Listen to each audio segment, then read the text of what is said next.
State crafts radical bill to free pot users from jail after vote for legal weed. Cops are furious. Read more. Massachusetts was one of 4 states to legalize recreational cannabis at the ballot box November 8, and some lawmakers are taking the cause of freedom even further. Senator Jamie Eldridge is working to craft a bill that would free some of those in jail for cannabis possession and sales, as well as expunge their records. We've approved medical marijuana, decriminalization and now legalization. It shows that the voters don't believe the people who possess or sell marijuana should be in jail, said Eldridge. He is working with the ACLU and the Union of Minority Neighborhoods to have something in place for 2018, counting on the solid margin of public support for legalization to convince skeptical lawmakers. We have to look at releasing folks who are in jail for marijuana crimes that are no longer crimes, said Executive Director Horace Small.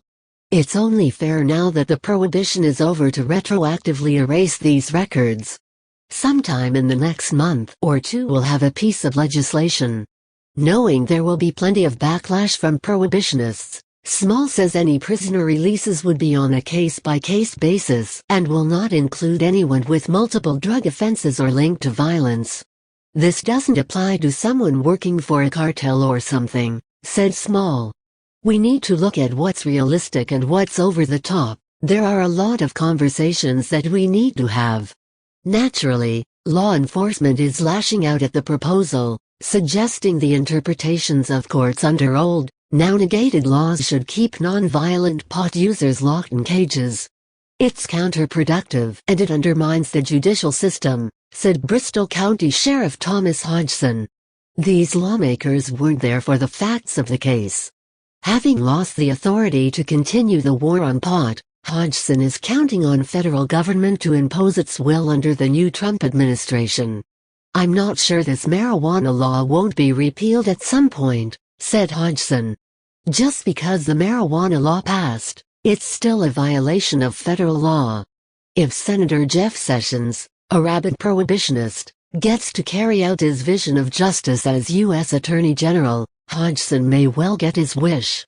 Massachusetts law enforcement must be chafing at the legalization of cannabis, considering that the state ranks as one of the worst in the country for civil asset forfeiture, better known as policing for profit. Cannabis provided lots of opportunities for cops to steal cash and assets from innocent people, in order to pad their budgets and buy new militarized weaponry and surveillance gear. Image: http://pixel.watch/QUT7. According to the Institute for Justice, Massachusetts law enforcement seized almost $139 million between 2000 and 2014, an average of about $9.3 million each fiscal year, and received $63.5 million in federal equitable sharing proceeds between 2000 and 2013, or $4.5 million per calendar year. Massachusetts cops only need probable cause to believe that property was involved in a crime to seize it from people who are never charged with a crime. Owners must prove their innocence through costly court and attorney fees to get their property back, and agencies get to keep up to 100% of forfeiture proceeds, giving them considerable incentive to seize property.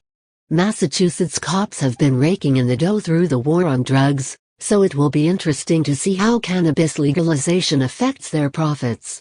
Senator Eldridge is surely taking inspiration from Governor Peter Shumlin of neighboring Vermont, who recently pardoned 192 people for misdemeanor possession of marijuana charges. Shumlin said in a statement, "My hope was to help as many individuals as I could overcome that stigma and the very real struggles that too often go along with it. Vermont should follow the many states that are legalizing and regulating the use of marijuana and put to an end the incredible failure that is the war on drugs." Quotes.